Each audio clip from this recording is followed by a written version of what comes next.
Yo, yo, yo, what's up? Ako nga pala to, EJ Power. At syempre, gagawa tayo ng prediction para sa Gubat 16. Napakagandang lineup. At syempre, ngayong episode na to, walang iba. Ang kasama natin ngayong episode na to ay walang iba kundi si EJ Motherfucking Power. Kamusta? Kamusta? MP3. Yeah, goods lang naman. Yeah, eto, 1:36 in the afternoon dito. Dito 11:36 PM naman. Ano mga pinagkakaabalahan mo ngayon? Kakalipat lang namin ng bahay. Wala masyadong rap other than mga local na mga guestings, ganun lang. Nice. Pero ayun nga, kakalipat lang namin ng bahay. Oh, dyan sa Surigao, may local scene ba dyan? Mga ina-attendan may local scene. Although, mga ina-attendan kang yung mga underground battle league dyan sa Surigao o sa ibang ano pa yun, sa ibang cities pa yun. Actually ngayon walang underground battle scene. Yung underground battle scene dito hindi active kasi dati yung grupo namin yung parang nag-organize, pero ngayon may kanya-kanya ng pamilya, may kanya-kanya ng trabaho, so medyo mahirap na din, especially since dati pa lang kahit may sponsors kami, nag-take out pa rin kami sa own pockets namin para lang matuloy yung event. Oh, so, okay. Medyo parang yung kumbaga budget wise, hindi pa siya ganun ka, kumbaga tight pa siya pagdating sa mga kasi may mga ibang battle leagues na parang naiinggit nga ako kasi libre lang yung venue. Ganun. Sa amin dito, nagbabayad pa kami ng venue. Venue pa lang, 5K na. Oh, shit. So, sa ngayon, parang, if ever may man siguro ng venue na parang sasabihin nila na sila mag-sponsor, goods siguro kami na ibalik yung liga. Pero sa ngayon, doon muna kami sa neighboring city namin sa Butuan, sa Nilangkatay Battle League kung saan nag-champion si Boys Lot. Boys Lot, okay. Oh, yun yung doon ka parang parang sumusuporta sa Nilangkatay. Sa ngayon. Doon. Anong yun? Sa Surigao ba yun yung Nilangkatay?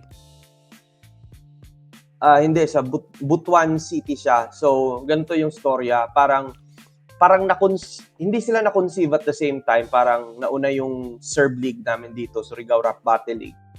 Tapos, nung kami yung active, yung founder nila at saka yung grupo na nag-organize sa events nila, sila yung dumadayo dito. Dito sila bumabattle. Although may parang nag-event sila one time nung 2019, dito sila most of the time bumabattle nung pre-pandemic at saka after pandemic. Nung kami na naman yung naglaylo, sila na naman yung nagkaroon ng mga sponsors doon. Tsaka solid din yung suporta ng rap scene nila doon. Kaya naisipan na lang namin na sumuporta na lang muna kami doon kasi at least yung vision ng Nilangkatay is yung buong region talaga. So, Agusan del Sur, Agusan del Norte, Surigao del Sur, Surigao del Norte, nagmi-meet up kami doon kasi parang siya yung sentro ng region. Nice. Alam mo, nakakainggit na may Shoutouts.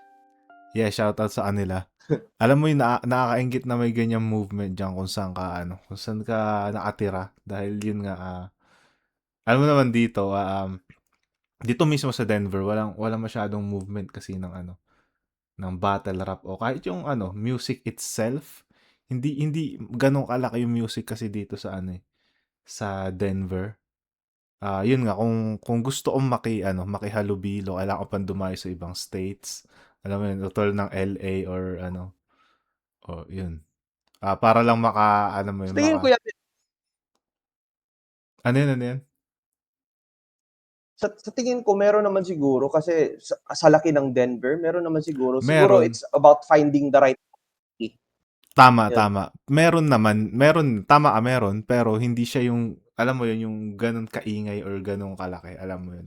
So, kailangan ko talagang halughugin kung nasaan man sila. Kaya, yun. Yun kaya saludo 'pag ano, naririnig ko na ayan may mga ganyang movement na kahit gaano man ano 'yan, kaliit or kalaki, parang saludo kasi alam mo yun ano siya, nakakapaggawa siya ng community, nakakapag, alam mo yun, nakapagbigay siya ng platform para sa mga ano, aspiring na ano, na artist tulad natin, alam mo yun. So yun, shoutout sa ano, sa liga niyo na 'yan. And yun, any upcoming battles or music? May mga ire-release ka ba? Ah, yeah, sa ngayon wala pang plano sa battles, Mhm. nag-aantay lang ng invite. Pero with regards sa music, nag-submit ako ng mga reference beats sa isang producer sa grupo namin. Hmm. And just waiting to hear back uh, ano ko yung beats. Then try kong mag-release ng EP, yung halo Oh. English tsaka Bisaya Oo. para may maihain ako sa mga parang taga-subaybay sa akin na mga Oo. Tagalog or mga curious na mga Oo. flip-top fans Oo. kung gusto nila ng music ko. Nice. May pangalan na ba yung EP mo o sikreto muna? Wala pa actually. Di naman siya gano'n ka in the working stages pa talaga siya, eh. Di ko pa alam kung Mhm.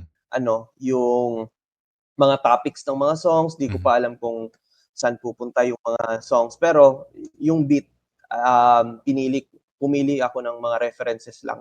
Oh, Tsaka okey. once marinig ko na yung final, saka ako magsusulat, tsaka ko na i-envision kung anong mangyayari dun sa kanta na yun. Okey, nice, nice. Abangan ko 'yan.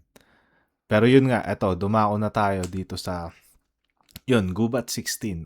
Ikaw yung napili kong makasama gumawa ng ano, ng prediction video dito dahil isa ka sa mga malulupit na judge. Hindi, joke. Um, Hindi, yun nga, isa kang Visayas MC and mostly nga ng ano, mga nasa lineup is from Visayas.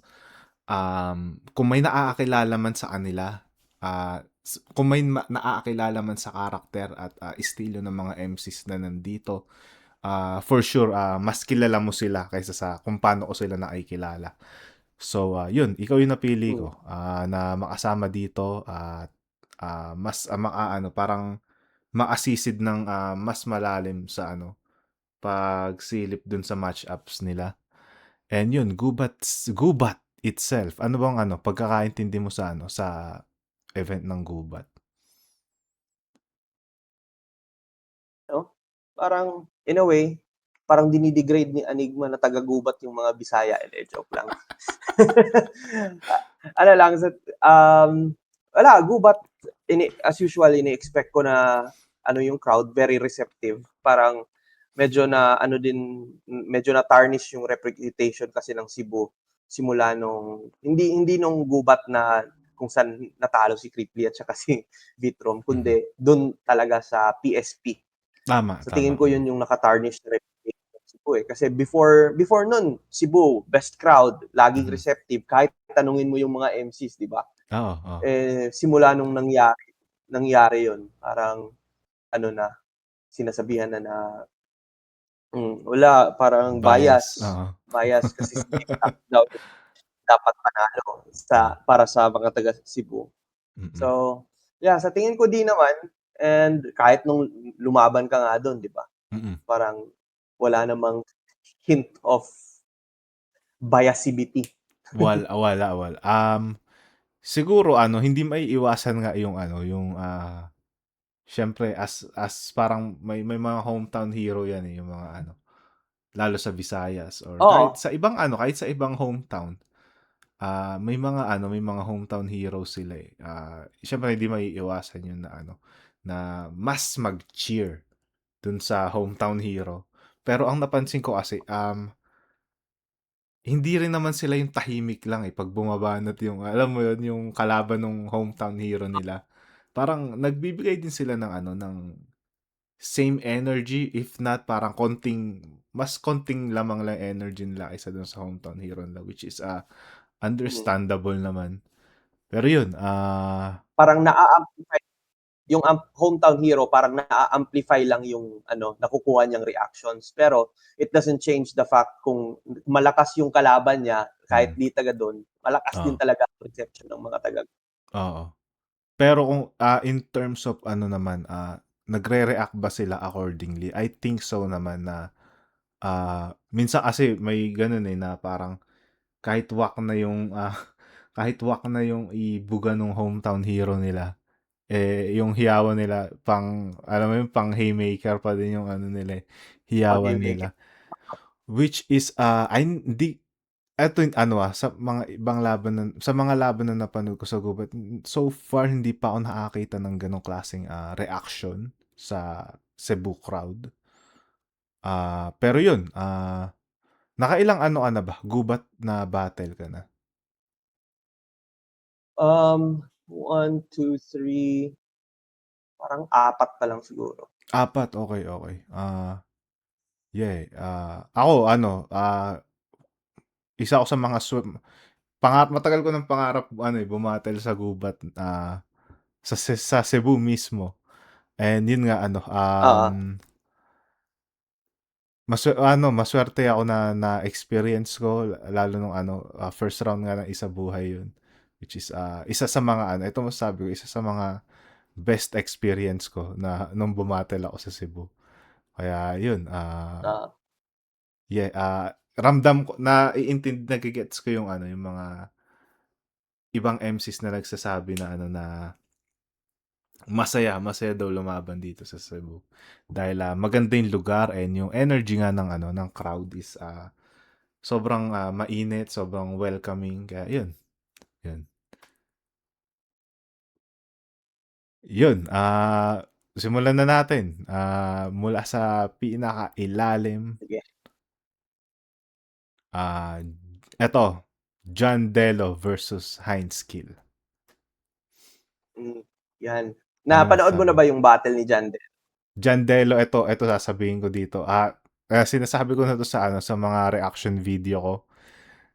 Si John Delo ang bias ko sa Langit Lupa. Kaso nga lang is Oo. unfortunately na nalaglag siya dahil ewan ko, gusto ko yung style ni John Delo.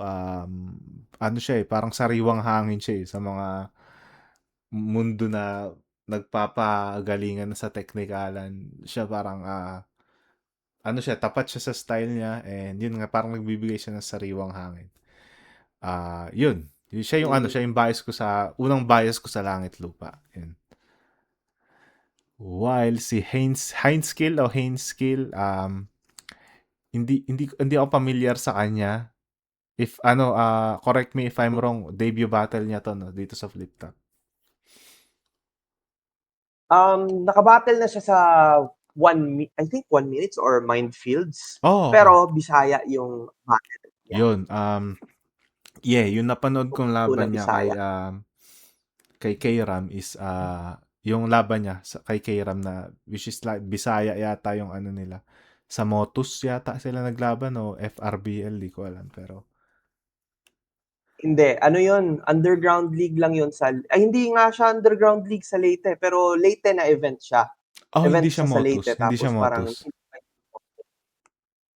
hindi siya hindi siya parang underground na league. Sa Okay. pagkakaalam ko Pero Okay. sure ako na hindi siya Motus, hindi siya FRBL. Ano Okay. lang siya, parang local scene lang dun sa Leyte. Okay, okay, okay. Heinz Kill, nakilala ko to dahil sa isang event lang din sa Leyte kasi before ako umuwi dito sa Surigao, sa Baybay Leyte ako eh. Mm. At Mm. saka doon ko una nakilala to Heinz Kill. Magaling din talaga tong magpatawa. Oo. Yung boses parang mandabaliw din eh. Yung parang Hmm. Oo, oo. parang ina boses. Saka nakakatawa din talaga siya sa Bisaya. Yung ano lang talaga, yung um, drawback for me is di ko pa siya narinig sa Tagalog. Mm. Okay, Yun okay. yung parang kryptonite niya siguro is yung experience niya sa Tagalog. So medyo unpredictable siya. Mm. Pero if we're talking about Bisaya, alam mo yung naa-amplify din yung Joker pag may accent. Tulad Tama. ni Klong, yung ginagawa ni Oo. Klong. ginagawa niyang Totoo yun. Ilonggo accent Oo. yung Tagalog niya. Ito naman, kung may Bisaya na kung may Cebuano na Bisaya, yung Bisaya niya is pang Bisaya talaga. Oo, oo. Gets mo? Oo. Parang Southern twang. Gets mo yung Southern twang na accent? Oo. At ganun siya kasi iba din yung accent sa Leyte, eh. So, yan yung isa sa reasons kung ba't nakakatawa din talaga siya sa Bisaya. Okay. So ano siya, And so ang hometown niya is Leyte, hindi Cebu? yeah, Okay, okay, hindi, okay. hindi. Okay. So, comedy siya, and I think one-two puncher siya sa comedy. And I Hmm. think medyo same sila ng style ni John Delo. Mhm. Yung sa'kin lang may mga comedic, may mga nakakatawang linya si John Delo na di lang niya sinasadya. Napansin mo din 'yun? Totoo. Yun din yung sabi ni ano, ni Mzite na ano nga, nung gawa kami ng prediction video ni Mzite. Yung kasi judge siya dun Mm, sa John Delo versus Blitzen. And isang reason daw ba't di niya binoto si John Delo is yung mga ano, yung mga ibang crowd, yung mga ibang reactions kay John Delo hindi galing sa mismong linya niya, kundi sa mga adlibs niya and kung paano niya ibigkas yung ano, ibigkas oo.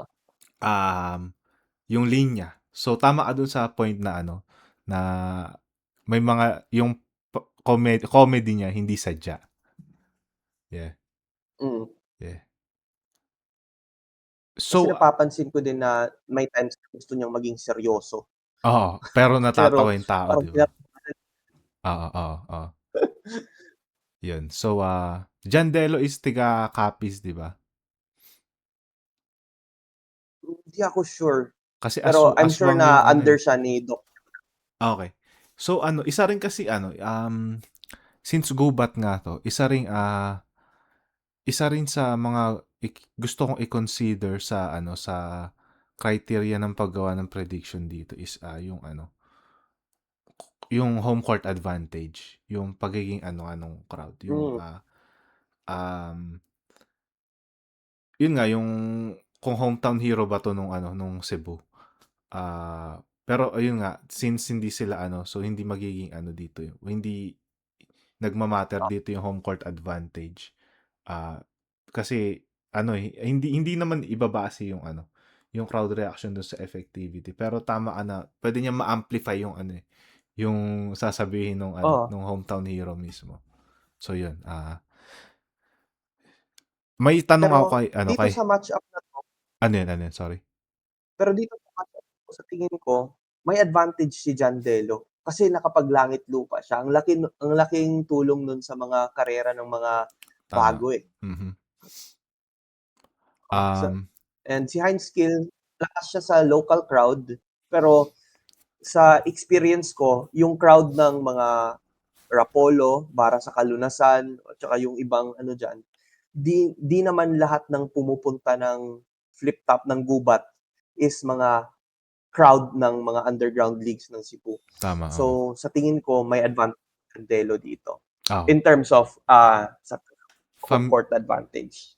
At Home saka ano rin, familiarity din na, okay, kilala ko na 'to si mm, Jandelo.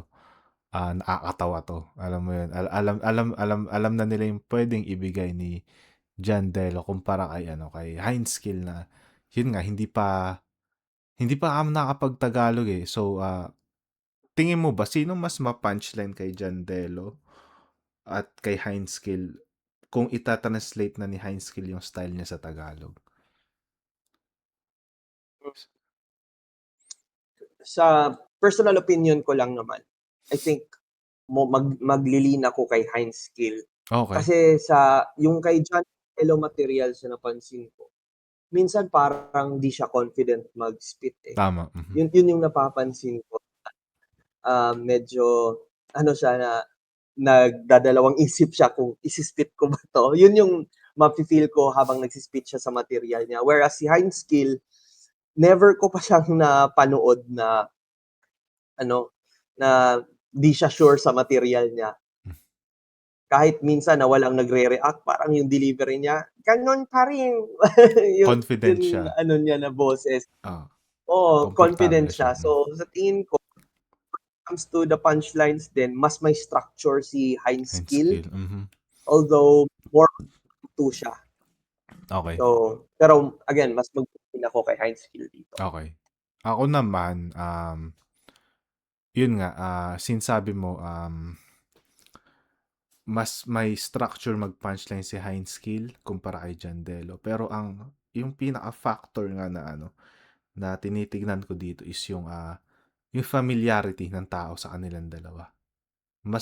Feeling ko mas may advantage niya si Jandelo dito dahil nga pwede siya masasabi natin crowd favorite siya dito sa laban na to.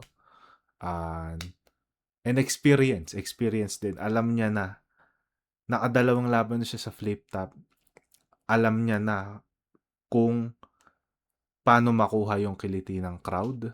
Alam niya na kung ano mga linya yung magiging epektibo sa hindi.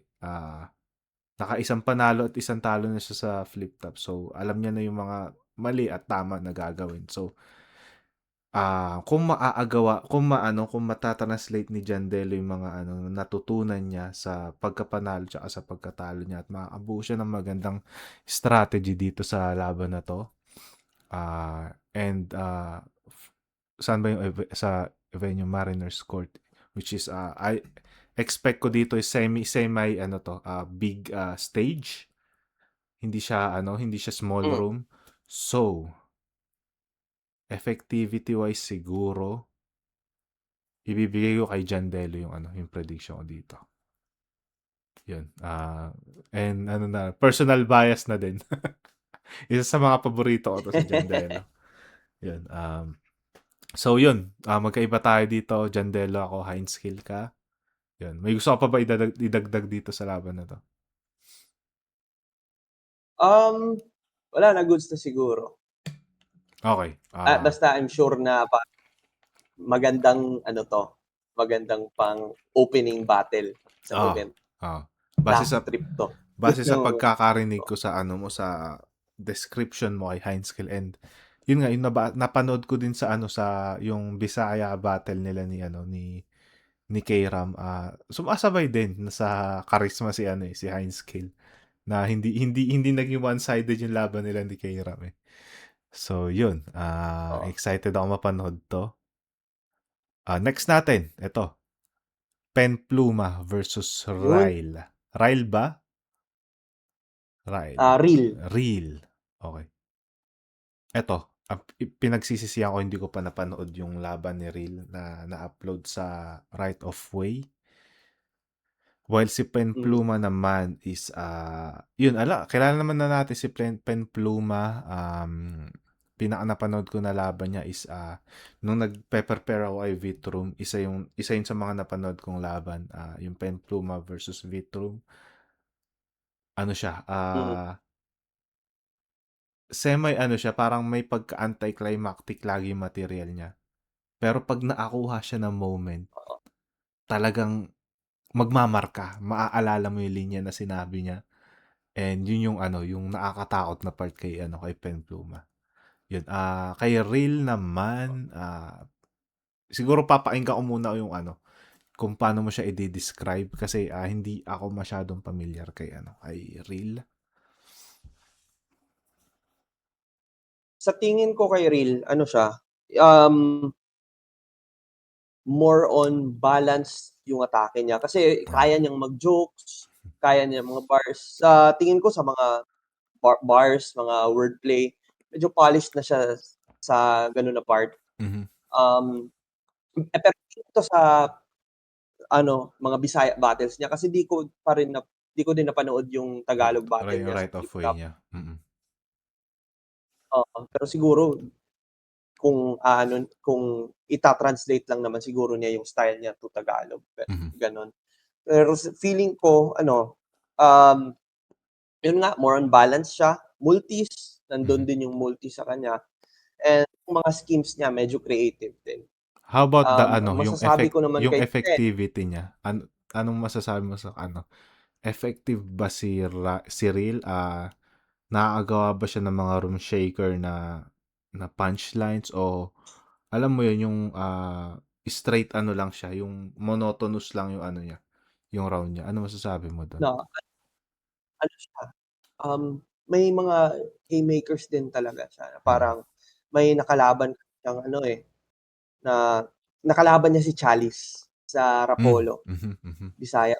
Nag-Bisaya battle sila. May maganda siyang skema dun, putya. Ikuwento ikuwento ko na lang din na Ah, parang may scheme kasi si Chalice na sinabihan niya yung kalaban niya dati na parang,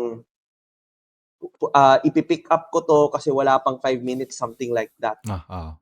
Tapos gumawa si Real ng scheme na binring up yun ni Real. Mhm, Tapos gumawa siya ng scheme na isa, tapos dalawa, parang gano'n, 1, 2, 3, 4, 5 hmm, hanggang umabot ng 10. hmm, Tapos sinabihan yung punchline niya dun is, "Ngayon tumba ka na, di ka kaya ka binilangan up to 10." Yun yung punchline. oo. Tapos yung pinaka-punchline pa pala, sinabihan niya, parang, "Pick yourself up habang wala pang 5 minutes." Yung Okey, gano'n. okey, okey. So, para sa'kin yun yung isa sa pinakamalakas na schemes na narinig ko sa kanya. Okey, okey. So, ano, kayang-kaya ni Real gumawa ng mga Oo, haymakers, feel ko. okey, okey. Yun. Ano nga pala yung ano, next mo sasabihin? Sorry, na-cut kita, eh. Sa tingin ko si Pen, Mhm. sometimes may times na nakakabunot si Pen ng sobrang creative na wordplay. Yun yung Oo. masasabi ko. Mhm, mhm, mhm. Pero sometimes gumagawa siya ng references na hindi gano'n ka-accessible sa general audience.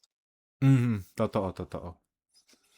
Hmm, Tulad parang jino-joke ko siya minsan, eh, sinasabihan ko, "Ayan ka na naman, nag-elitista bars ka na naman." oo. Tulad nung laban nila ni Vitrom, naalala mo yung parang binanggit niya the powers of state.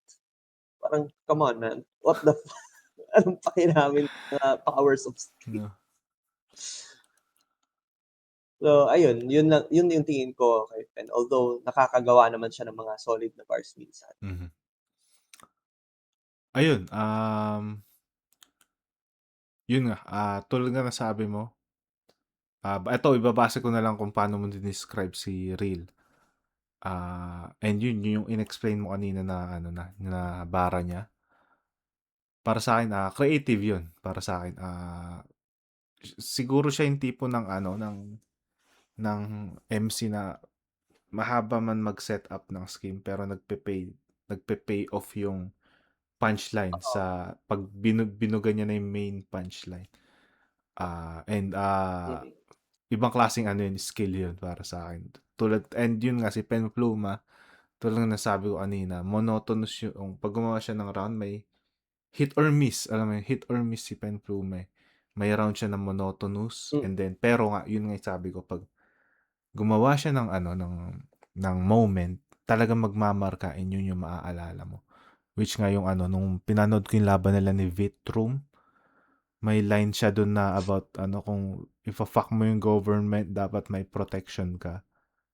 Ang ah, feeling ko yun yung biggest moment nung ano nung battle na yun.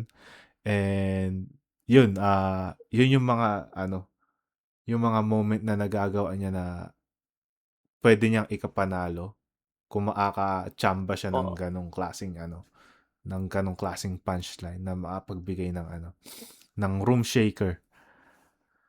Pero, kung ibabase ko sa consistency all throughout mula round 1 hanggang round 3, feeling ko mas magiging consistent si Real at makapagpaulan siya ng mas maraming punchline na makapag-build up ng moment. Unlike kay Penpluma kung round 1 niya is walang moment and round 2 niya is walang moment. Then round 3 niya magkakaroon siya ng malaking moment doon. Para sa akin, too late na yon para, alam mo yon para makuha niya yung panalo. Kung si Real is from round 1 pa lang is magpapaulan na ng ano, ng mga, alam mo yun, ng mga eskema na ano, sobrang creative. So yun, ibibigay ko yung prediction ko dito kay Real. I think kaya din ni Real yung ano, eh, parang kaya niyang i-overwhelm si Pen sa mga punchlines niya. Mhm, Tsaka kasi more on 4-bar setup si Real sa pagkakakilala ko. mhm. Pero yung 4-bar setup na yan parang he always tries na magiging malakas yung dulo. So I Oo. think ma-o-overwhelm si Pen. So kung sa prediction ko na sa battle na 'to, gusto ko iboto si Pen kasi Ah. tropa kami. Pero I think real 'tong battle na 'to. Oo. Okay. Okay. Real. Time parehas dyan. Okay. Next natin ito. Vicente versus Nadnad. Nadnad or Nadnad? Yeah, Vicente versus Nadnad. Mm. Ayun, ano sa tingin mo? Una ka na. Si Biz ano, sobrang aggressive bumatel Mhm, mhm, at saka isa 'yun sa mga gusto ko sa style niya. Kasi yung pagiging agresibo niya minsan nakakauga ng kalaban. At saka hindi lang kung ano, eh, hindi lang yung agresibo na basta agresibo lang, maganda din yung sulat niya. mhm. Although may times na parang alam mo na you're looking for something more sa isang MC kasi di sapat minsan yung malakas yung ano mo, eh, Oo. meron kang malakas na sulat. Kailangan meron ding anong tawag dito, yung pagiging creative sa schemes mo. Mhm. Siguro yun yung kulang, creativity sa schemes. At saka si Nadnad naman, honestly, si Nadnad isa 'to sa mga nagiging underwhelmed ako nung nag-debut na siya sa Flip Top kasi sobrang lakas niya sa Rapolo, eh, Hmm. sa mga underground Bisaya League. Oo. Isa si Nadnad nung time na nasa Cebu pa ako, bumabattle pa ako sa Rapolo, isa 'to sa kinakatakutan ko kasi Teka, sobrang lakas din ni Nadnad from the delivery. may tanong ako kay Nadnad. Tingin mo ba, kaya nang Oo, naging underwhelming si Nadnad is, hindi nag-translate ng maayos yung style niya sa Tagalog or may iniba siya sa style niya? 'di ko masabi na may iniba siya sa style niya. Mhm. Hindi, parang sa pag-ano lang talaga, yung transition niya to Tagalog. Kasi yung accent din niya isa din sa mga parang nahihirapan siyang itago. Okay, okay. Pero comes to delivery, rhyming, kuhang-kuha ni Nadnad sa ano, eh, sa Bisaya. Mhm, Sa Tagalog naman siguro nalilimit yung vocabulary niya, feel mhm. ko. Isa din sa ano, challenges niya. Okey. Ayun, si Vicente, Ikaw, sa tingin mo? ah, yun nga, when it comes to ano, aggression, mas matulis yung kay Vicente. Pero tama ka, may something dun sa sinabi mo na ano, na parang when it comes to the ano, the material itself, medyo, nabibitin pa ako kay Vicente. Parang, um, Hmm, may aggression siya sa ano, sa the way niya mag-spit, may swag. Pero parang nakukulangan pa ako sa character niya. Siguro, yung originality ng character niya oo, yun yung na parang ano, parang, ano ba, is this another Smuglass or another, alam mo yun, yung mga ibang aggressive na nagta-tongue twist. Parang ganun yung nakikita ko kay Vicente. Though, nakakailang battles pa lang naman siya sa ano, sa flip top. So, feeling ko, mas magi-improve siya at mas mahanap niya yung ano niya, yung tamang flavor para sa kanya. While si Nadnad naman is, siya yung ano, yung, eto, kulang siya sa ano, siguro sa character, unang-una sa character and sa ano, sa paano ba, sa flavor nung mismong material niya. Parang alam mo na nandiyan siya pero alam mo na MC siya pero wala ka pang napanood na wala kang naalala sa mga laban niya. Parang ganun, ganun yung ano, yun yung problema kay Nadnad. Pero ang maganda dito nga sa pare sa kanila is pwede nilang ma-180 yung nangyayari sa ano nila ngayon sa battle rap career nila. Yun nga si Vicente is Mhm. once mahanap niya yung tamang flavor para sa kanya is alam mo yun, makukuha niya na yung tamang karakter niya. Which is magandang bagay yun na mangyayari sa kanya. While si Nadnad naman is ganun din. Mahanap niya lang yung ano, yung character niya. Character. Ah, na mabibigay, na mamahalin ng tao sa kanya. Pwede niya rin ma-180 yung ano niya, yung status niya. Pero, andito tayo ngayon sa kung nasaan sila ngayon. Feeling ko kung pagbabasihan is material, mas matalim yung kay Vicente. And kung delivery din, mas matalim din yung kay Vicente. So, andun tayo sa ano, sa aggression. Kung sinong mas unang ano, kumbaga sinong unang aamba, unang mag-a-attempt ng kagat. Mhm. Ibibigay ko kay Vicente to. Yun, sa lahat lang ng aspect, feeling ko lamang si Vicente sa ano na to. And mas ano, mas aktibo rin si Vicente kasi alam ko lumalaban rin siya sa ano sa mga underground battle leagues din. So yun. Yun. Vicente ako. Yung sa akin naman, siguro from sa opinion ko lang, Mhm. feel ko na mas makukuha ni Nadnad yung kiliti ng gubat crowd. Hmm. Kasi si Vicente, first time niya maggubat. Okay. So, yung nasa isip ko ngayon, yung agresibo siya, gugulatin niya yung mga tao. Habang si Ah, Nadnad, alam mo yung parang, okay, laid kilala back. ko na 'to Hmm. sila, ganito yung gusto nila. Okay. Oo, so feel ko in that sense, parang if magsisimula si Vicente dito, mahirap i-maintain na pa gano'n lang siya pataas. Habang si Hmm. Nadnad puwede niyang gawin, dito muna ako, pero lalakasan ko dito ng mga Okay. parts. Parang sa tingin ko may nakakalamang si Nadnad sa experience sa gubat. Kasi Okay. parang first time din 'to ni Vicente na mag-perform sa Maghuhubad. Okay. Cebu Nanalo or na ba? Quick I question think nga. lang, Nanalo na ba si Nadnad sa ano, sa gubat? Or sa sa battles niya sa gubat, flip top? yun lang hindi ko alam. Di ko Ka ma-recall yung ay, parang nanalo na. May panalo na siya. I think okay. against Zero MB or Oh, Zero MB ata yun. okay. Okay. So, yun. Kay nadnad ka sa laban to. Pero magandang ano yun, Oh, magandang insight yung nabigay mo na ano nga, na yun nga, may chance na mas maging laid back si Nadnad and then makuha niya yung ano, yung kilite ng gubat crowd. So, yun. Vicente ako dito sa battle na to, ikaw Nadnad. Okay. hmm, Next natin ito, maganda-ganda to. Shaboy versus yun. Ibar. Ano Ikaw, masasabi ano mo? opinion mo diyan? Oh, sige ako na. Ito.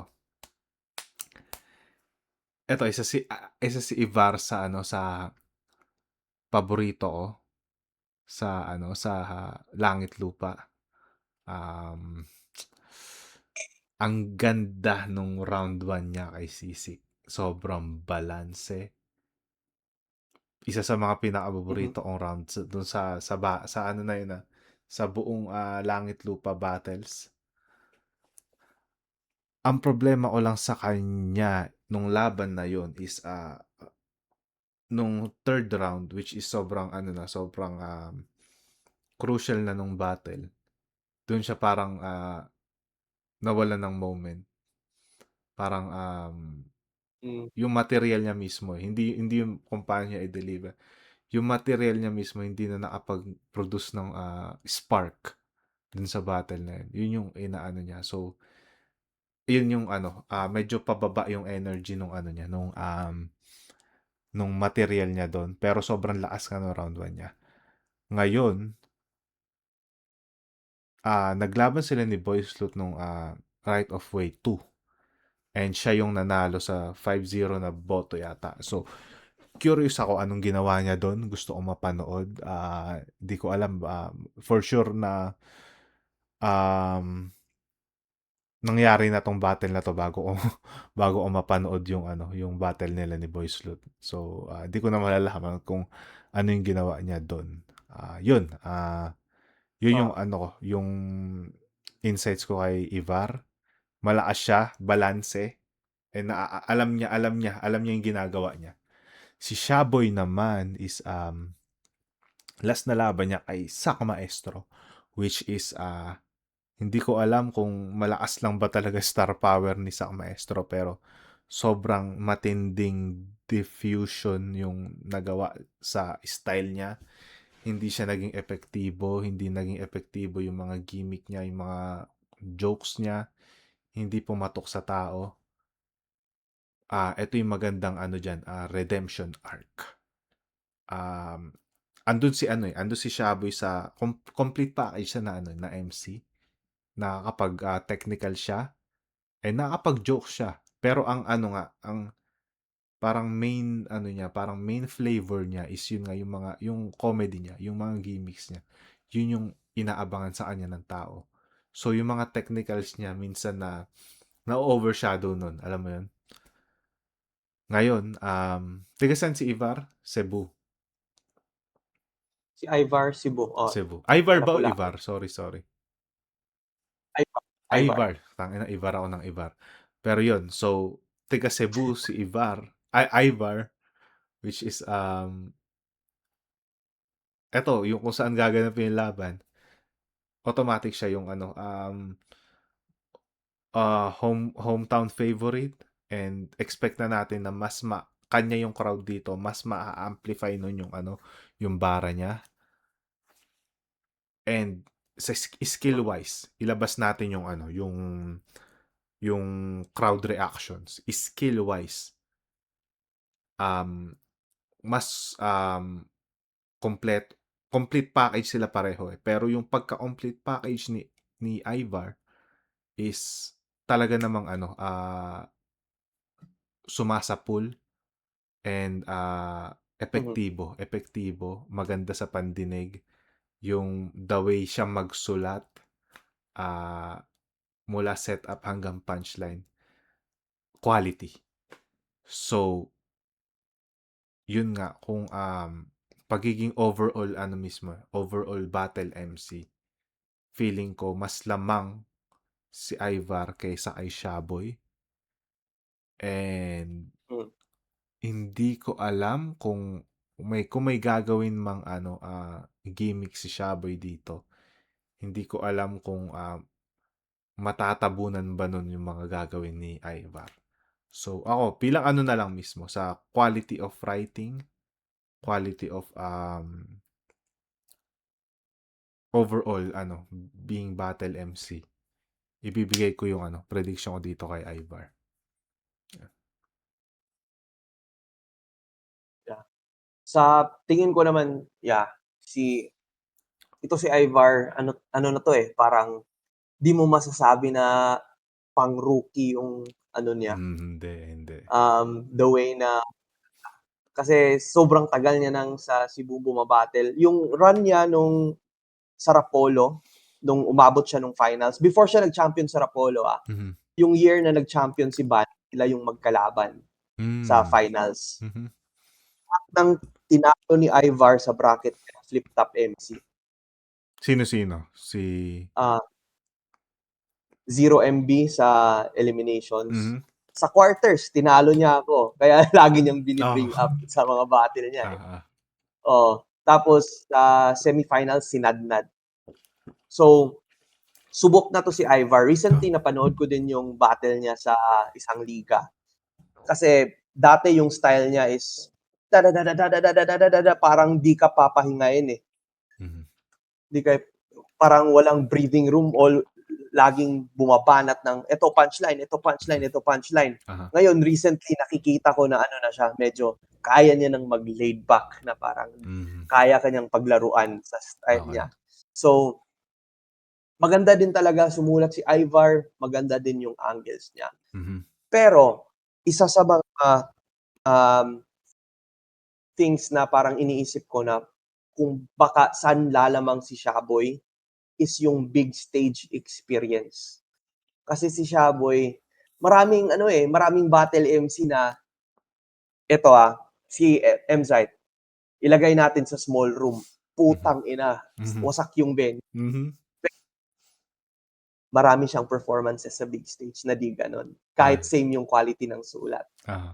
Iba din yung ano eh, parang yung nakikita ko ngayon sa Flip Top, iba lang talaga yung small room, lalo na ngayon na may right of way. Mhm. Nakikita na natin anong difference ng small room Flip Top sa big stage Flip Top. Totoo. Parang mas nanalo minsan yung theatrics sa big stage. Aha. And especially with Shaboy, alam ko kasi si Shaboy nag-e-MC to dati, parang Mhm. host before siya Oo, naging oo. battle MC.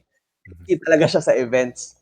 So, alam niya paano kumuha ng crowd, Mhm. and siguro nung battle nila ni Zack, yun nga, may star power si Zack dun.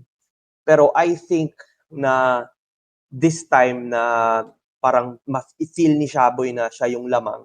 If di siya if parang totodo siya dito, I think na pwede maging Shaboy to. So, Hmm.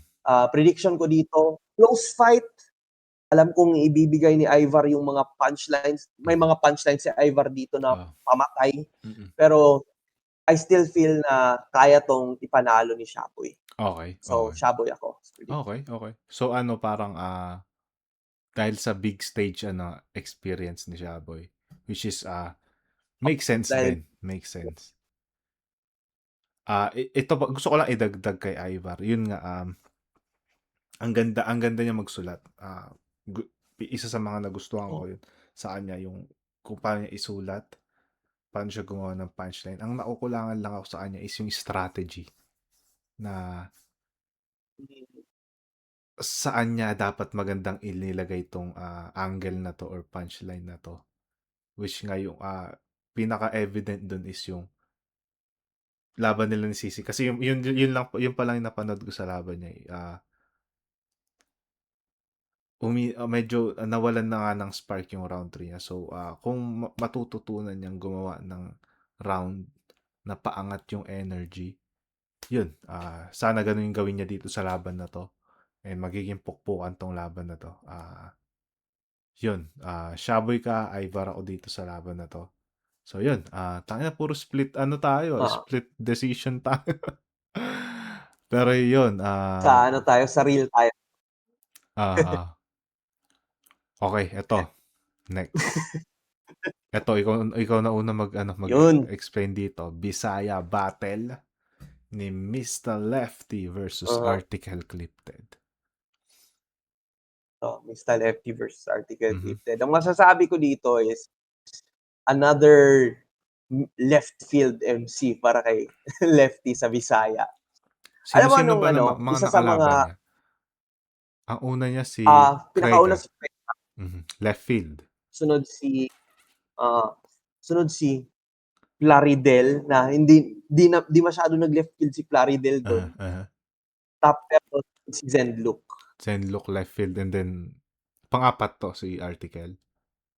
Si Article, Sino nakalaban niya Sa nung 15? May laban ba siya ng 15? nung Last year, si last year. Zenlook yun, si Zenlook. Hindi. Zenlook. Si Zenlock ba? Hindi, Zenlook, hindi. yung gubat before Zenlook. Yung Kasi si GL versus Plaridel yung sa MR yung pag-offer. ano. Hindi, yung GL versus MR yung ano, yung main event. Ay, wala siyang battle nun. Wala. Okay, okay. Akala ko may battle yun. Okay, okay. Oh, ano, sa tingin ko, ito yung isa sa mga advantages ng mga left field na Bisaya MCs Mhm, pagdating sa Bisaya battle kasi sobrang sarap pakinggan yung mhm. ano nila. yung mga banat nila. Oo. Kasi minsan lang naririnig, eh, wala masyadong nagle-left field sa mga Bisaya battles, eh. Kaya nung Totoo. narinig si Zenlook, narinig si Krega na nag-Bisaya na sobrang lalim, Mhm. yun yung mga yung overwhelming reaction ng mga nag-review is ano daw, ano nga raw, talo nga raw dapat si Lefty dun. Hmm. Which is nangyari din dun kay Krega. Oo. Pero sa opinion ko naman, si Lefty, I think naka-learn na siya from ano, sa mga nangyari in the past. Hmm. Kasi ang opinion ko din kay Lefty dati is monotonous siya. Mhm. Although may times na ginagawan niya ng flow yung material niya na bigla siyang tadadadadada oh ta, tadadadadada oh tay, tadadadadada oh ta. Goods yung gano'n. Pero pagdating sa round 2 at saka 3, minsan yung delivery niya is nagiging tadadadadadadade, tadadadadadada, Aha. tadadadadadade, tadadadadadada. Oo. Parang gano'n, gano'n na nagiging flow niya all Ah, throughout the round, which is nagiging dragging na yung material niya. oo. So, um, ayun, si Article Clipted naman, alam na natin yung imagery ng bata na 'to. Lakas. And hindi Love para it. sa'kin kung anong kaya niyang gawin sa Bisaya na Mhm. battle. Mhm. Kasi as I said, Zenlook at saka si Krega left field sila, pero di naman sila imagery, eh. Oo. Eto si Article Clipted more on imagery yung mga Ang ganda, oo. banat niya. So, interesting to see kung anong kaya niyang gawin sa Mhm. Bisaya, if kaya niyang i-translate yung ginagawa niya sa Tagalog. Mhm. Kasi sa pagkakaalam ko dun sa Gensan, yung mga battles nila is Tagalog din, eh. Oo. So, curious na ako na makita anong kayang gawin ni Article dito. Oo. Ikaw napanood mo naman si Mr. T ng live, anong opinion mo dito sa battle na 'to? Hindi ko masabi kasi nga hindi hindi ako nakakaintindi ng ano ng Bisaya ng alam mo yun na eto ba tanong ko sa iyo kung kung magiging kung Tagalog yung ini-spit ni Mr. Lefty, sinong Tagalog MC yung pinakamalapit na maaano mo sa kanya, makukumpara mo sa kanya? So, Marshall sabi mo Marshall? Marshall Bonifacio? Yes, Marshall, pero Lefty mas may musicality yung ano niya, yung material niya. So, mas Like, ano siya, ma-rhythm yun nga siya, yung mga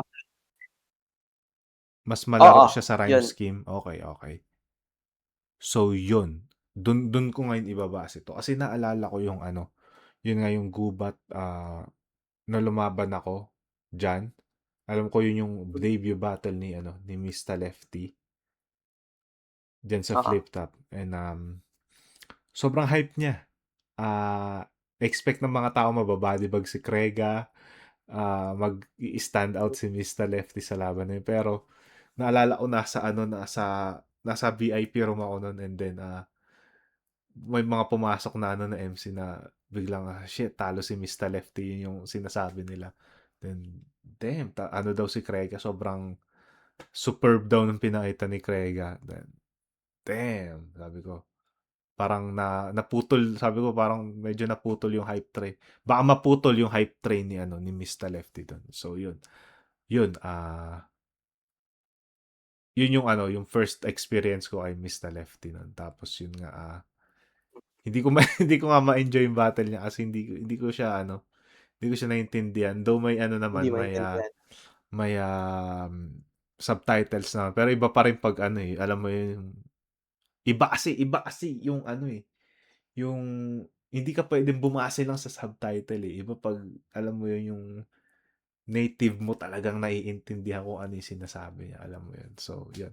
Pero 'yun nga, ibabase ko dun sa sinabi mo sa akin and kung ano yung pagkakaintindi ko kay Article Clipted 'pag buma-battle siya sa Tagalog. So, sabi mo si Mr. Lefty is may pagka-Marshall Bonifacio na maganda mag-rhyme scheme and may rhythm yung ano, the way siya mag-spit. Ah, Nung sinabi mong may pagka-Marshall Bonifacio siya, nakuha niya rin ba yung galing ni Marshall sumilip ng angle? sa akin, Mm. not as deep, Mhm. not as deep as Marshall's bag. Kasi iba Okay, din okay. talaga yun eh. Pero parang dito, ano kasi, sa Cebu, yung mga, nung time na parang aspiring pa ako, Mhm. nung time na aspiring pa din si Lep, Oo. parang si Marshall yung ano eh, yung at the top of the food chain na parang siya Hmm. yung iniidolo ng mga MCs. Kahit ng mga MCs sa Surigao, Oo. parang saludo kami kay Marshall. Kaya Oo. parang ginagawa ng paraan na parang anong term, embody yung game niya Mhm. or basta ganun, pattern yung ibang style ginagawa niya sa mga Okey. styles namin.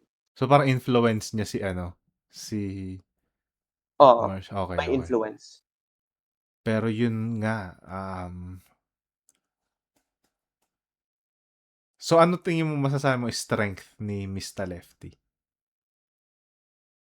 Home crowd, Oo, one. mhm, mhm. Um, and then, yung isa din is classic punchlines. Classic Okey. punchlines kasi lang kung kung punchlines yung pag-uusapan natin na, parang pang battle rap talaga na punchlines na pamatay, si Lefty. Oo, Parang lamang na lamang diyan si Lefty. okey. Pero, yun nga, yung tulad nung sabi ko kanina, there's an advantage din para kay Article 'pag nagawa niya na nag-left field na naman siya sa Bisaya na humuhugot siya ng mga words na familiar kami pero minsan lang namin naririnig. Oo. So, may magic din sa gano'ng ano, eh, sa gano'ng laro. Mhm. So, it's interesting din kung anong mangyayari sa battle na 'to. Style Oo, clash na naman para kay Lefty. oo. Ayun nga, tama kasi sinabi mo na sobrang galing ng imagery ni Article Clipted and, ano Tagalog niya ginagawa yun. Imagine, kung nagagawa niya yun sa native na ano niya, na language niya. Um, and napansin ko din sa recent battle ni Article Clipted kay Mzite, kakapanood ko lang recently. Ang galing, iba-iba yung tinalon niya eh, mula sa recent, sa last battle niya. Sa Ahon, alam ko Ahon yung last na laban niya. Bago yung laban Mhm, nila ni Mzite. Ang ganda niya na ring kumuha ng angulo and placing ng ano mismo, ng rounds niya. Ah, mhm, gu- Tama ka, gusto kong mabalitaan kung ano yung gagawin niya dito sa Bisaya ano na language. And Mr. Lefty yun nga, ano na, parang master na sa ano sa style niya na talaga. Alam mo yun na parang alam niya na yung ginagawa niya, and tapat siya sa kung ano yung estilo niya. Hindi ko masabi, mhm, pero siguro ako recency bias na lang ng napanood and mas aktibo ng ilang laban kaysa kay Mr. Lefty. Siguro ibibigay ko ng konti kay Article Clipted tong prediction ko dito. Pero hindi ako magugulat kung makukuha ni Mr. Lefty to. oo. Ikaw, Ako ano naman? naman, dito ako sa kabila. Mr. Kabila na Lefty. naman ako. Mr. Lefty. Kasi oo, kasi although hindi gano'n kaganda yung run niya sa flip top, Mhm. kilala ko si Lefty, eh. Parang napag-usapan din namin like a few months back or a few parang last year ata na, parang nag-self-check din siya kung saan siya nagkamali dun sa kay Craig, kay Claritel at kung saan siya nagkamali at ba't nasabi ng mga tao kung ba't nanalo si Zenblue. Mhm. So, I'm sure gusto niya ng redemption at saka matalino din si Lefty. Mhm. So, alam kong gagawa siya ng mga adjustments para ma-prove niya na once and for all na deserve niya maging parte ng Flip Top roster Ah, kahit di siya nagtatagalog. mhm. So, yeah, I'm going with the Lefty dito. Okay. Nice, nice. Ayun, eto na. Sobrang excited nitong next na tatlong laban, huling tatlong laban nitong Gubat 16. Simulan na natin sa ano, sa next one is Mhm. Jonas versus Ban. Yan. Ano masasabi mo? Jonas. Jonas. Ayoko nang iboto si Van.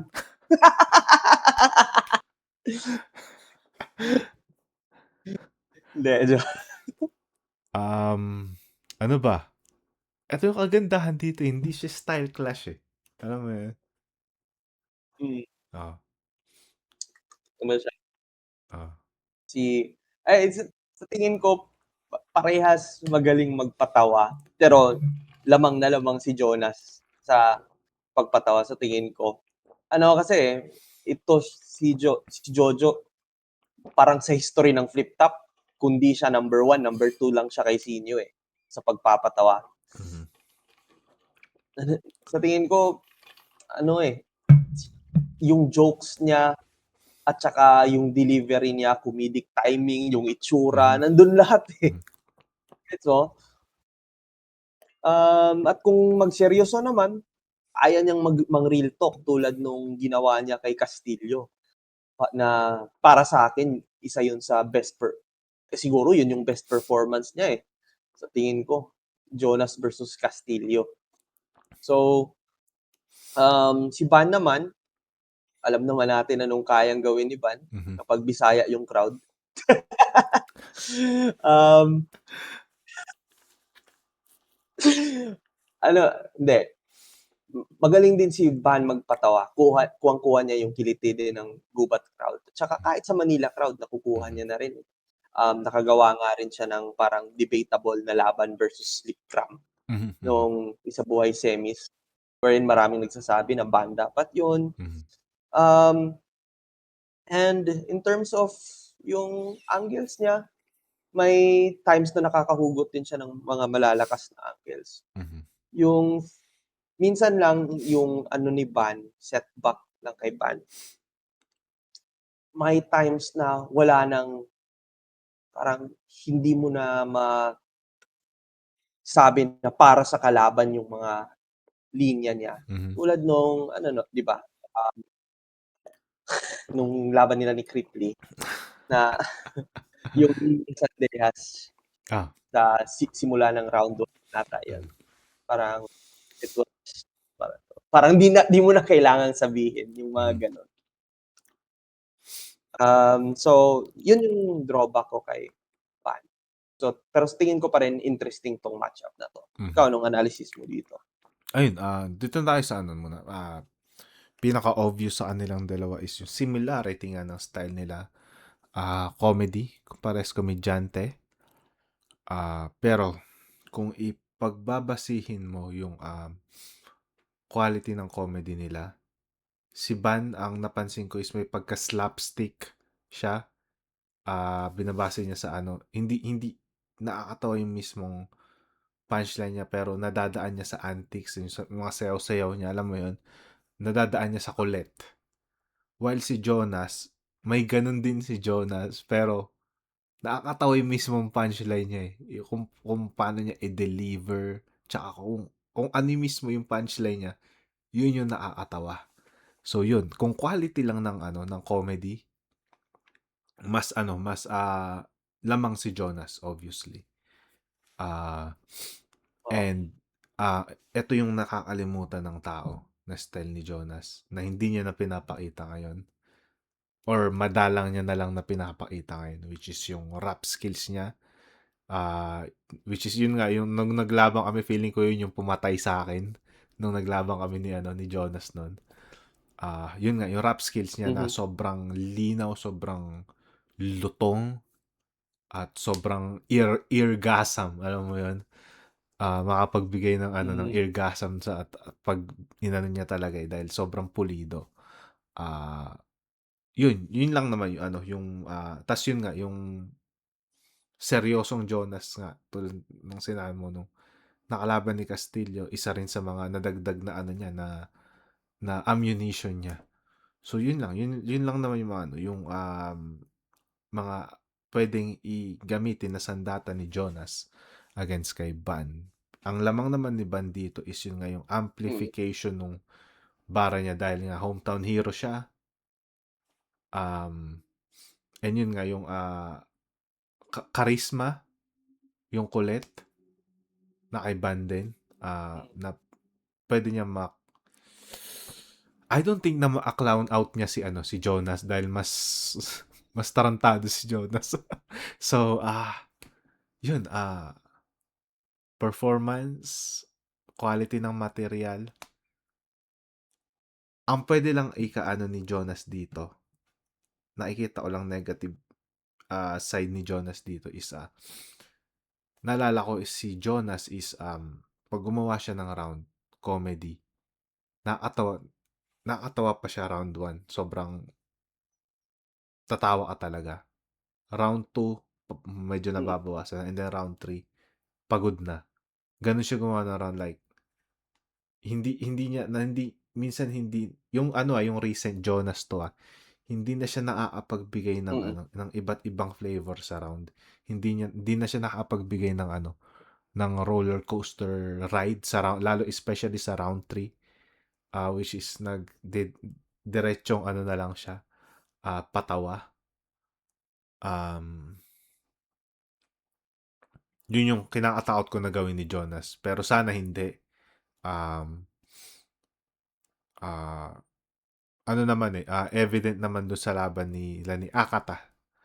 Yung recent na laban nila is nakapagbigay siya ng ng konting bago sa material niya. Yun, yun. Pero si Ban kasi pag gumawa siya ng ng material, nalalaro niya yung emosyon ng tao.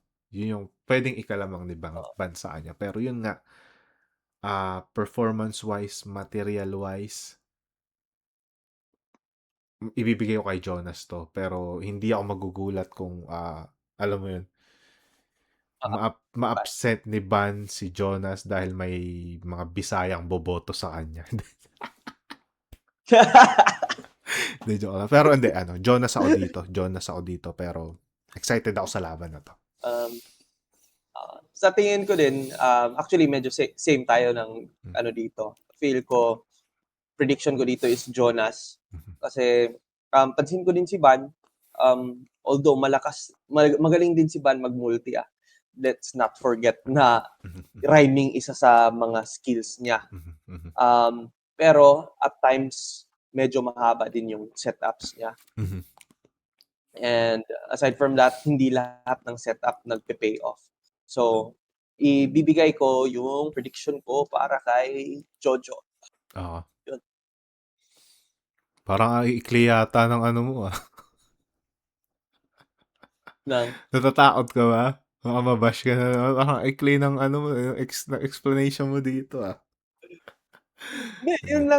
yun lang yung masasabi ko talaga dito. Ah. Parang overwhelming. Kasi isa si Jonas sa din kung sasabihin nating bias, isa si Jonas sa pinaka paborito kong MC na panoorin. Yung nung laban namin, habang nagpe-prep ako, pinanood ko yung mga laban niya. Puta, tawa ako ng tawa nung magagawa ko diyan. Kaya ayun, Jonas talaga ako Yeah. dito. Jonas, so Para sa akin, one of the best Joker in Flip Top history para sa akin. agree ako dyan. So yun, pares tayong Jonas dito sa laban na to. Eto, next na, co-main event. Lip Cram versus Saint Ice. Another, alam mo, hindi style clash pero alam mong magpupukpukan Iba-iba yung strengths nila. Oo. Ano sa tingin mo?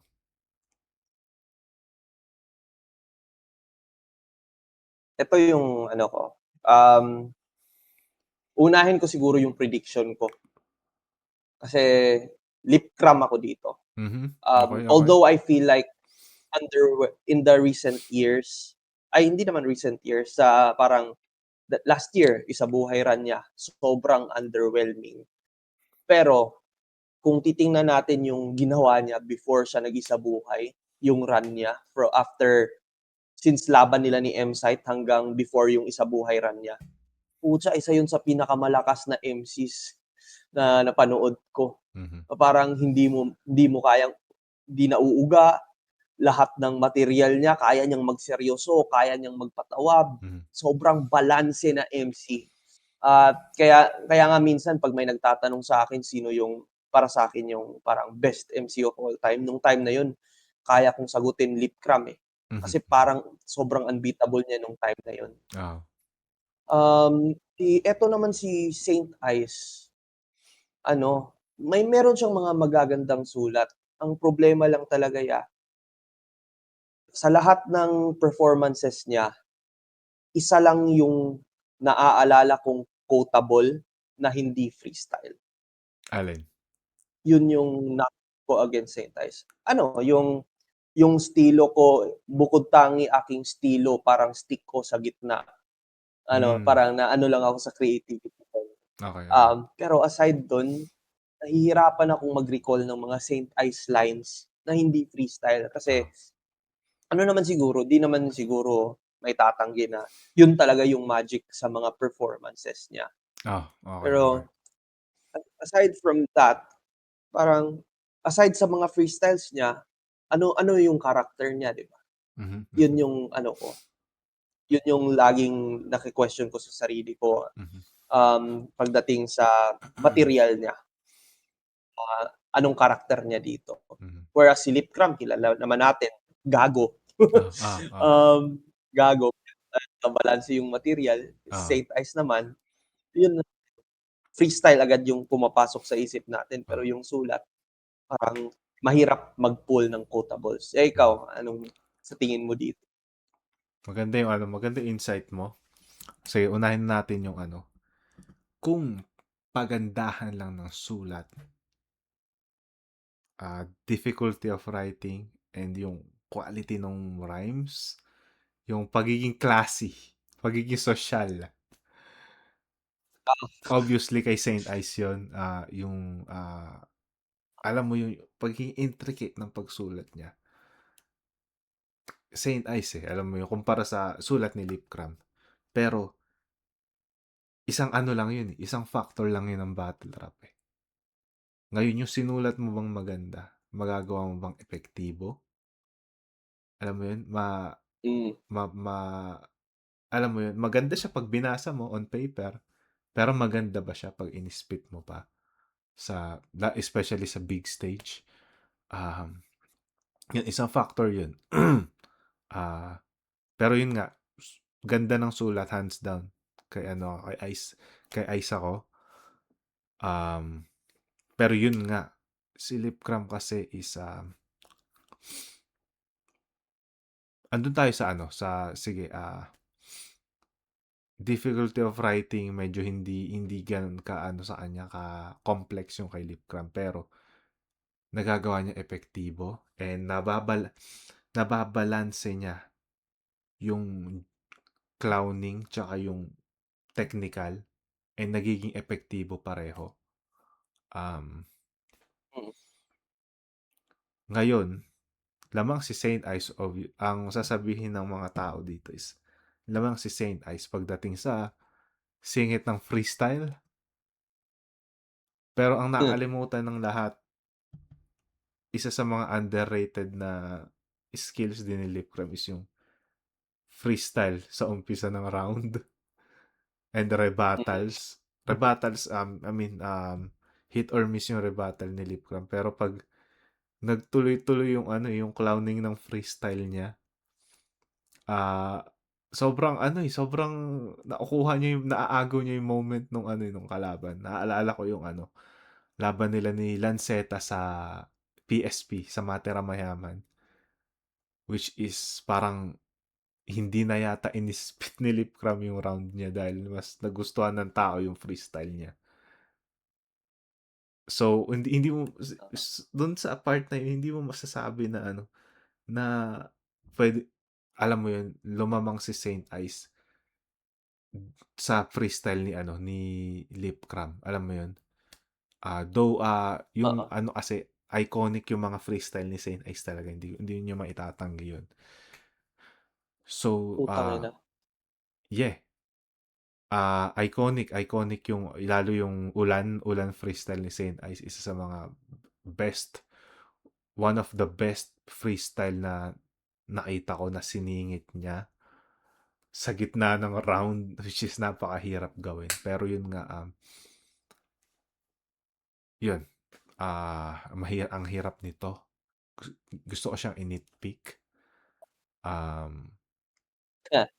Ano lang din, dagdag ko na lang din niya, Ah, si Saint Ives parang every battle since nung kay Jonas mhm, ata, parang ginaganon niya yung level, eh. mhm, Tulad nung laban nila ni Sorhenyo na mhm, di lang singit, putang ina, kayo na magtaas ng gamit. So, ah, parang interested din gusto ko ding malaman kung anong gagawin ngayon ni Saint Ives lalo na dahil Cebu. So, mhm. siguro 'pag may nagawa siyang gano'ng moment, puwede niya pang makuha yung Ah, sa tingin ko, oo, oo. yung laban. Ang nakikita ko lamang dito ni Saint Ice is momentum. Dahil napakaganda nga ng sunod-sunod yung ganda ng pinakita niya sa mga recent na laban. While si Lipcram naman is medyo flop yung Underwhelming. last ano niya, two battles niya sa Accent siya yung Isa Buhay Finals mismo. Hindi flop yung Isa Buhay Mm, Finals pero underwhelming. Underwhelming siya. So, ah, hmm. Pero hindi hindi mo pwedeng i-count out si si Lipcram eh. Dahil yung clowning ability ni Lipcram and yung freestyle ability ni Lipcram oo. kaya niyang burahin kung seryoso kasi yung ibabatong freestyle ni Saint Ice. Feeling ko pag nag-clown ng freestyle to si Lipcram, pwede mabura, pwede ma-diffuse. Parehas silang kayang i-diffuse yung mga nila, eh, yung mga strengths nila. Oo. Unahan ng moment siguro, unahan ng moment to. And Mm, eto, ano na lang talaga to. Kumbaga, kada butas na lang talaga tinignan ko. Doon tayo sa mas madaling material na mas madaling ma-digest ng crowd, mas hmm. madaling ma-digest ng tao. Bibigyan ko kay Lipcram. Sobrang ano to, konting-konting lamang. Hindi ko kina-count out si Saint Ice dahil napakadelikadong kalaban nito ni Saint Ice. Pero andun tayo sa okay, sa freestyle ability, bibigay ko ng pantay yan. Unahan na lang siguro kung sinong makaka makaka-cover, parang matatabunan nung ng isa't isa. Pero dun tayo dun yung pinaka tinignan natin dito is yung effectivity ng magiging mismong material nila, which is kay Lipcram kaya ngang bumalanse and mas kaya siyang digest ng crowd agad-agad sa live. Live yung pinag-uusapan natin dito. So, Oo, Lipcram ako, Lipcram. good. So, parehas din tayo dito. Oh, Lipcram ka din. Okay, Oo, okay. scrap din ako. And isa ko ring kay Saint Ice is the way niya tapusin yung round niya minsan. Yung isang kay Saint Ice. Um, isang napapansin ko kay Saint Ice, the way niya tapusin yung round niya. Parang maagawa na siya ng magandang moment sa gitna, di ba? Na Oo. papunta na yung momentum. And then parang may part na bumababa yung energy, then doon niya tatapusin. Parang may bitin feels na. Yan. Yun yung sa akin. Yun nga, eh, parang 'pag 'pag nagfi-freestyle siya, dun lumalabas yung character niya. Oo. Pero 'pag whereas yung freestyle niya tulad nung maganda nga yung sulat niya, pero di mo na nakikita na si Saint Ives yun, parang wala Mm. na yung character niya bigla. Do isang isang factor din kasi ba't mahal ng tao yung freestyle ni Saint S kasi yung magic nun is nasasabay niya sa sitwasyon. Yun yung magic dun eh, alam mo yun. Yun yung magic dun kaya nasasabay niya sa kung ano yung nangyayari. May shock value kumbaga yung ano, yung freestyle niya. Kasi nasasabay niya sa kung ano yung nangyayari sa ano na yun, sa mga sandaling yun, alam mo yun? So yun. Di niya nadadaya yung moment. Hindi, oh, Di, yun yung parang yun yung di madadaya. yun yung magic doon parang na nasasakto niya sa kung ano yung nangyayari. Yung mismong ano, freestyle niya. Oo. So yun. Pero eto, alay, konting lamang. Lip cram ako. Lip cram talaga. Sabi na si Tint Ice ang best freestyler sa history ng flip top. Pagdating sa showcase sa battles, Ano na showcase sa battle, freestyler. oo. Kasi marami namang freestyler sa battle tulad ni, let's say, si Smaglas, pero di niya naman yun Hindi. pinapakita sa battle, eh. Silencer, no? So, Sila silencer. Kung freestyle, yung in terms of showcasing sa hindi ko, battle, no, nominee si ano doon, for sure si Saint Ice. Pero kailangan kong isa-isahin yung ano, parang oo, kailangan ko magandang topic isa-isahin para sa lahat ibang araw. ng roster. Oh, pwede natin pag-usapan yan sa ano pag baka mamaya may ano may mas naagawa ng mas crazy sa kanya, alam mo yun. Pero for Oo, sure if not the best nasa top 5 to si Saint Ice siguro ng mga best freestyler sa flip top, alam mo oo. yun. Comment niyo sa baba, sino sa tingin niyo best Oh, freestyler? comment nyo. Ayun, Yan, woo, yan. Engagement. engagement. Yeah. Okay, ito na. Main fucking event. Champion versus champion. Ito hindi ko ano to. I didn't see this coming. Katana versus J Black. Ito. Alam mo yung ano, ito yung kagandahan sa last three battles. Hindi siya ano, hindi siya style clash. Lahat sila may similarity sa ano, sa style nung ano. Etong in Jonas versus Van, similar. Lipcram versus Saint Ice, similar. Ngayon, eto Katana versus J Black. Parang mirror match ulit eh. Mirror siya, pero si Katana more on leaning towards comedy. Ah, Pero ah. same sila na pumapat kami punto. Oo. Okay. Eto si Katana. Pares sila. Ganda sumilip ng angle. Diffusal sa kalaban. Kung paano nila, inuunahan nila, dinedefuse agad nila yung kalaban nila sa mga gagawin ng kalaban nila. Alam mo yan. Um, ang kaibahan kay Katana is magaling siya gumawa ng jokes, which is magandang icebreaker para magkaroon ng variety yung rounds niya. While si J Black naman, hindi siya ganun ka refine mag-comedy, pero pag pumunto siya at pag sa pool niya yung tamang angulo, headshot eh. Alam mo yun, parang knockout. Alam mo yun, kahit anong gawin ng kalaban mo, wala na. Alam mo yun, parang deads. And nakita ko nga yun sa recent na laban niya against kay Cripply, which is na-set up niya ng maayos yung bagong angle na gusto niyang ihain kay Cripply. And nagawa niya yung convincing. Na, alam mo yung sobrang convincing ng pagkakagawa niya.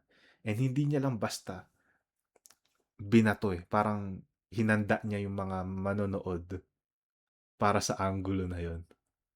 And nung nahanda niya ng maayos, doon na naging parang convincing na damn, nakapaggawa siya ng bagong angulo kay Cripply. Yun. While si Katana naman, ah, magaling sumilip si Katana ng angulo. Pero kung mas mas unique na anggulo na mahahain. Feeling ko mas unique sumilip si Jay Black and mas, alam mo yun, mas mababarena niya ng husto. Lalo kung bagong, for sure may mahahain na bagong anggulo si Jay Black against kay Katana. Hindi ko alam kung ano yon, pero for sure meron yan. So, yun yung feeling ko na ikakalamang ni Jay Black sa laban na to. Ah, and of course, hometown hero si Jay Black, yung amplification din nung material niya, andun na yan. Mm.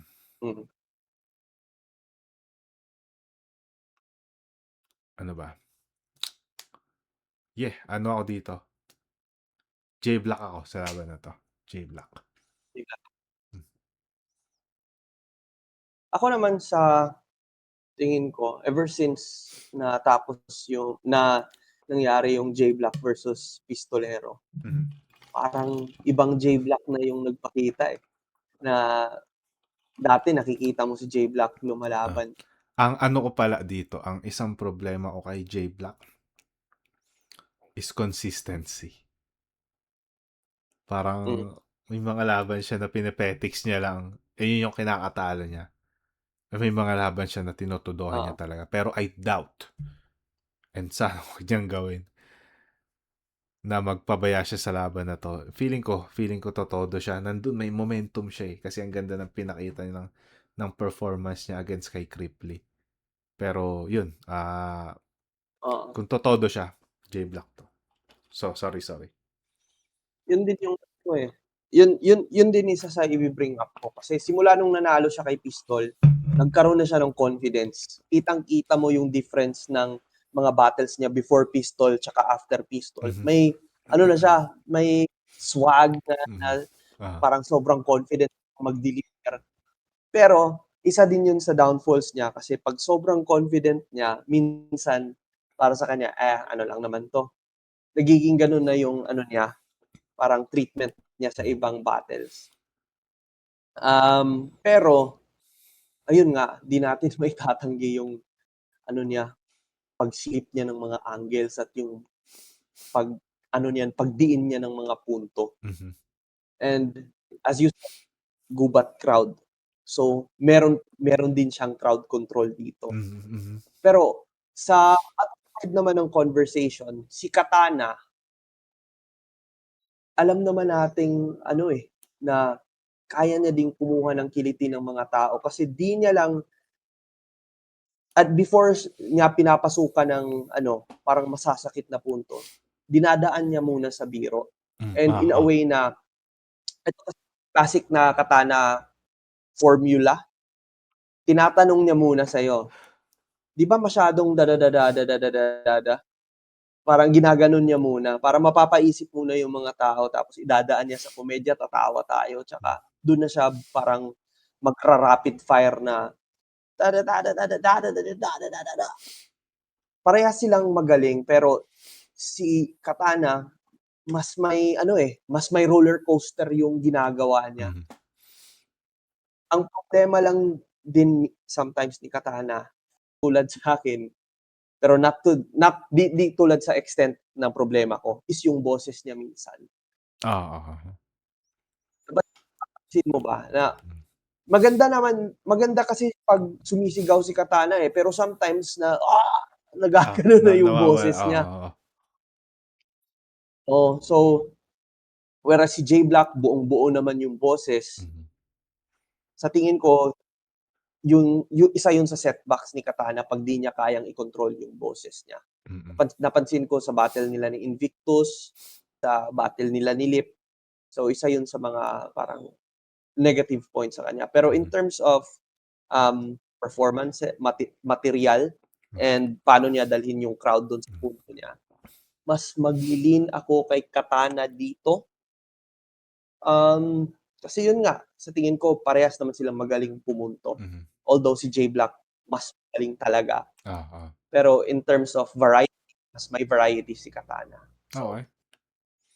eh, Katana. Katana. Sa Okay. dito, kay Katana. Okay. Okay. Makes Tangina, sense. MP3, binoto yung mga binoto niya last year. Yun nga. Ang gandang punto no, nung nakakapagbigay ng roller coaster ride si Katana sa mga manonood dahil nga iniiba-iba niya emosyon. Pero ang nakita ko rin gusto kay J Black kasi is intensity. Yung momentum. Once na makuha niya yun, brrr, tuloy-tuloy na eh. Alam mo yun. Parang Ay, paangat puta. lagi. Yun. Oo. At saka ano din nga pala, ang ina, nakalimutan ko, dito pala si J Black magaling sa Mm. mga kalaban na merong patterns. Oo, oo, Tulad ni Pistol, oo. may pattern si Pistol, yun, pinredict niya lahat. So, Mm. ang ina, nagdadalawang isip tuloy Oh. ako. And Kasi, yung yung uh, sobrang bilib ako sa style ni J Black na one angle kada round. Pero mm, hindi siya dragging pakinggan. Na na yung isang angle na yun, nakagawa pa siya ng iba't ibang angle. Alam mo yung gets mo? Parang uh, mas bilib ako dun kaysa yung punchline, punchline, punchline. Mas nabibilib ako sa overall structure nung round kahit isang angle lang. Yun. oo. Pero, tugal din yun, yeah, kasi, may ano kasi, napanood ko din sa Break It Down nung parang sinabi ni Luns na kahit isang angle si J Black, parang di naman nagmumukhang dragging Oh, yung ano niya, oh, material niya. oh, Pero, yun nga, what if yung material niya di gaano nagland? ah, And parang yun nga, sugal siya. ah, So, um, merong risk na magiging dragging yung material niya because of the one angle sa isang round. mhm, Pero, we'll see. Kasi ayun nga, tulad ah, nung sabi ko kanina, si Katana merong pattern sa material niya. ah, And if alam naman nating masisilip yan ni J Black, at mhm, kung magawan niya ng mga solid lines, pwedeng tagilid pa si Katana dito. Pero no, based off of a default na ah, nakikita kong mga estilo, Katana ako dito. ah. Ano to, no? Chess match? Yung laban na to. Oo, Chess match. Parang, tangina, unahan. Parang, unahan tayo ng mga magagamit na angles. At pag naunahan kita, matik, dapat mas maganda yung sayo. Dahil kung hindi, alam mo yun, cross out na yung mga gagawin mo. Parang gano'n. So yun, yeah, Katana ka dito, tas J-Block ako. Okay, okay. So yun, damn, Gubat 16 lineup, iba to eh, parang manggugulat to sa mismong event mismo, alam mo yun, sa mga mababalitaan mm, natin. Manonood ka ba dito? oo. So yun, sa mga abangan nyo mag-judge to. Eto, tanong ko, Hindi, ano tingin mo yung oo. Battle of the Night? Tingin ko dito Battle of the Night would mahirap siyang i-predict, pero nasa ano para sa akin, either Jonas Van Hmm. or Katana J Black, nasa dalawa lang. Okay, okay. Ako naman Di ako makapag oh, yeah, yung ko dito is yung Katana versus J Black. Um, Grabe. Ini-imagine ko pala kung paano magiging magiging chess match tong laban na to. Ang hiling ko lang sana maging A-game sila pareho dahil kung A-game sila pareho magiging sobrang dikit tong laban na to. And yun, Battle of the Night nga. Battle of the Night potential. ang daming candidates ng Battle of the Night, eh, kasi Shaboy versus Ivar puwede Oh, din. Puwede tayong gulatin itong mga, oh, Article sa Lefty, oh, oh. puwede rin. Eto, sino Dami. naman tingin mo ang performance of the night?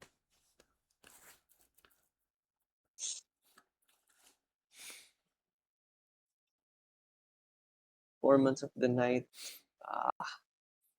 Alam kong inano ko, binoto ko yung kalaban niya kanina. Mhm. Pero I'm really hoping na makapagbigay ng performance of the night si Ivar.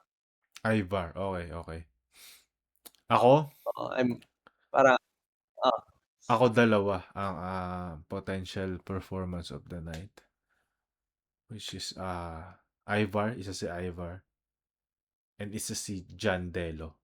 Dahil usually kasi yung mga nakakapagbigay ng performance of the night is hindi galing sa sa mga main events eh. Parang nanggagaling siya sa mga hindi mo expect na magpapakita ng ganyan. Katulad nga nung naalala ko nung Gubat 13, ikaw yung dun, di ba? Performance of the night nun.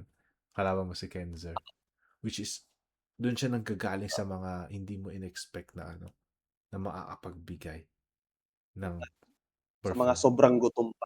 Oo. So, ang nakikita ko nga dito na na may potential makapagbigay nun is si Ivar or si Jandelo na gulat factor na mabibigay nila na shit, may ganito pala tong MC na to. Hindi ko inaasahan or shit, di ko alala tong MC na to pero ngayon kilala ko na sila. Parang ganun yung masasabi ng mga tao.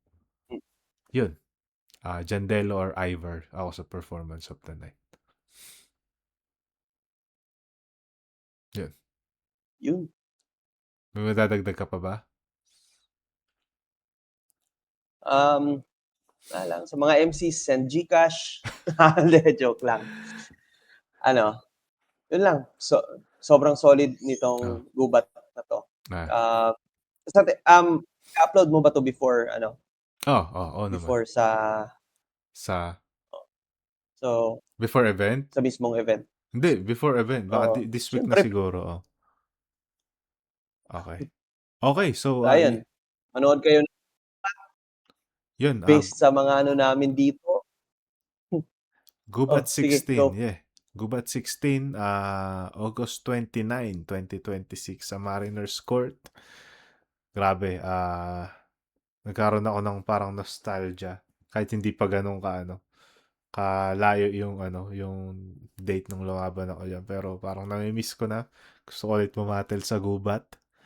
Ayun, ingat sa mga manonood. Good luck sa mga sasalang na MC.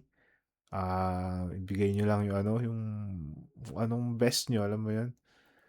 MP3, may gusto Mm. ka bang i-promote or gusto sabihin sa mga nag-aabang sa'yo? Yun, abangan nyo na lang. Hindi, joke. Shoutouts sa nilang Katay Battle League, Mhm. kay Jerome Padero, Frankie Rico Restor, at saka kay Mars. Hindi ko naalala paano i-pronounce yung last name mo. Pero yeah, salamat. Yeah, Yes, thanks for having sir. me here. Salamat sa mga nanood. Ingat kayong lahat. Kita-kits sa susunod. Thank you guys. Thank you.